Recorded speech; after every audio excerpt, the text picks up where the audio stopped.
మేకలను మేపుకుని జీవించే తిరుపలను హత్య చేసిన ముద్దాయిని అరెస్ట్ చేసినట్లు కావలి డీఎస్పీ శ్రీధర్ పేర్కొన్నారు. ఆదివారం కావలి డీఎస్పీ కార్యాలయంలో జరిగిన విలేకరుల సమావేశంలో ఆయన మాట్లాడుతూ కొండాపురం మండలం గానుగపెంటకు చెందిన తిరుపాలు అనే వ్యక్తిని హత్య చేసిన కేసులో ముద్దాయిని అరెస్ట్ చేసి కోర్టుకు హాజరుపరుస్తున్నట్లు తెలిపారు. ఈ మేరకు హత్యకు సంబంధించిన వివరాలను డీఎస్పీ వివరించారు. కలిగిరి సిఐతో పాటు కొండాపురం ఎస్ఐ తదితరులు పాల్గొన్నారు. గానుగపెంట గ్రామానికి చెందిన బంకా ధనమ్మ అనే మహిళ నవంబర్ 27వ తేదీ సాయంత్రం వచ్చి నా భర్త మేకలు తోలుకెళ్ళాడు ఉదయాన్నే, ఇంతవరకు ఇంటికి రాలేదు, మేకలు కూడా కనబడడం లేదు, నా భర్త ఇంటికి రాలేదు అనేసి ఆ రోజు రాత్రి కొండాపురం పోలీస్ స్టేషన్కి వచ్చి కేసు ఇవ్వడం జరిగింది. ఈ విషయంగా కొండాపురం పోలీస్ స్టేషన్లో మ్యాన్ మిస్సింగ్ కేసు కూడా రిజిస్టర్ చేశాము. రిజిస్టర్ చేసి అతని కోసము గాలించారు. ఆ అడవులో ఎక్కడ కనపడలేదు. మరుసటి రోజు ఉదయం గానుగపెంట అడవులోనే ఒక ఏరియాలో ఈ ధనమ్మ యొక్క భర్త బంక తిరుపాలు సన్ ఆఫ్ గురవయ్య 52 సంవత్సరాలు అతని శవం పడి ఉండింది.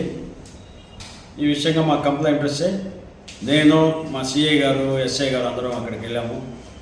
ఆ వ్యక్తిని ఎవరో కత్తితో గొంతు మీద పొడిచి చంపేసినట్టుగా తెలియవచ్చింది. వెంటనే కేసు రిజిస్టర్ చేసి మర్డర్ కేసు రిజిస్టర్ చేసి ఇన్వెస్టిగేషన్ ప్రారంభించాము. ఈ విషయంలో ముద్దాయి కావడి మల్లి అలియాస్ గురునాథం మాల్యాద్రి 20 సంవత్సరాలు, తరుణవాయి గ్రామం, సంగం మండలం. ఈ వ్యక్తి అదే గ్రామంలో ఈ జంగిడి పశువుల కాపరిగా ఒక 3 నెలలు పనిచేశాడు. ఒక్కొక్క బర్రెకి 300 రూపాయల లెక్కన ఇచ్చేవాళ్ళంట. దాదాపు 70 బర్రెల్ని రోజు ఉదయాన్నే తీసుకెళ్ళి మేపుకొచ్చేవాడు సాయంత్రానికి. ఇట్లా పనిచేస్తూ ఉండేవాడు. అప్పుడు ఇతను బాగా అబ్జర్వ్ చేశాడు. ఈ బంకా తిరుపాల అనే అతను మేకలు తోలుకొని పోయి అడవిలో ఒంటరిగా పోవడం ఇవన్నీ కూడా అబ్జర్వ్ చేయడం జరిగింది. అది మనసులో పెట్టుకొని 27వ తేదీ మధ్యాహ్నం 1 గంట ప్రాంతంలో ఇతను అడవిలో ఉన్న తిరుపాల దగ్గరికి వెళ్ళాడు. తిరుపాలతో గొడవ పెట్టుకునేసి అతన్ని కుట్టి కింద తోసేసి కత్తితో అతన్ని మెడ మీద గాయపరిచి అతను చనిపోయినాడని తెలుసుకొని అతను మేపుతున్న 25 మేకలను కూడా తోలుకొని వెళ్ళిపోయినప్పుడు మధ్యలో అగ్రహారం అనే గ్రామంలో వేరే గ్రామస్తులకు నాకు డబ్బులు అవసరమైనవి, మేకలు అమ్ముతాను, తీసుకోండి, తక్కువ ధరకి ఇస్తా అనేసి 4,000కి 3,000కి బేరం పెట్టాడు ఒక్కొక్క మేకని. వాళ్ళకి అనుమానం వచ్చి వేరే అతను వీడియో కూడా తీయడం ప్రారంభించాడు.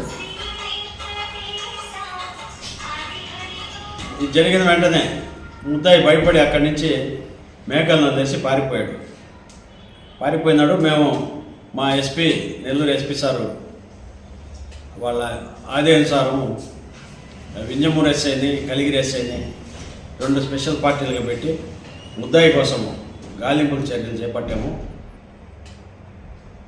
ఆ ముద్దాయి 30వ తేదీ నిన్న మధ్యాహ్నం 1:15 టైంలో కొండాపురంకి సత్యవోలు గ్రామానికి చెందిన కొట్టాల సత్యవోలు గ్రామానికి చెందిన విఆర్ఓతో కూడా మన కొండాపురంకి వచ్చి ఇట్లా నేను నేరం చేశాను అని చెప్పేసి లొంగిపోవడం జరిగింది. దాని తర్వాత మేము అంతా విషయంలో అతను చెప్పిన మేరకు ఇన్వెస్టిగేషన్ చేయగా అతనే ముద్దాయిని చంపేసి అడవిలో మేకలు తీసుకెళ్ళిపోయేసి మధ్యలో వేరే గ్రామంలో పబ్లిక్ అడ్డుకున్నప్పుడు భయపడి పారిపోయినట్టుగా తెలిసింది. అతన్ని నిన్న మధ్యాహ్నం అరెస్ట్ చేయడం జరిగింది. ఈరోజు రిమాండ్ పెడుతుంది.